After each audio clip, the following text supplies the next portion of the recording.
Hello friends, এই দেখুন আমরা রাত্রিবেলা এখন বেরিয়েছি খুশির বাবাকে আনতে। আর খুশি তার মধ্যে হিসু করে নিচে রাস্তার মধ্যে, ও বাইরে বেরালেই টয়লেট করে নেয়।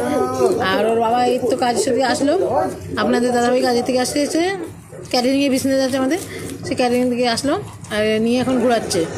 আর আপনাদের এখন কী বলবো, গুড নাইট বলবো না শুভ সকাল বলো, দেখুন না এখন কটা বাজে, রাত্রি সকাল হতে চললো। এই দেখুন, এই দেখুন আকাশের দিয়ে দেখুন, এই দেখুন বুঝেছি। এই বাবার সাথে এত রাত্রে ওর ঘোরা, সকালে ঘোরা হচ্ছে। আর এই বাবা না উঠছে না বলে ও দাঁড়িয়ে থাকবে, বাবার জুতো খুলছে ও দাঁড়িয়ে থাকবে, উঠতে গিয়ে দাঁড়িয়ে বললো বাবার জুতো খুলছে, এই বাবা একটা পাঁচের মধ্যে বাড়ি মারলো। এই বাবা উঠে গেছে, আবার দৌড়াচ্ছে, দেখুন ওই দেখুন বাপ ভক্ত, ওটা আবার বিশাল বাপ ভক্ত। এবার আবার আমি উঠছি না কিনা দেখবে, এই যে এবার আমি উঠছি কিনা দেখে চলে গেল। খুব বাজে দুষ্টু মেয়ে।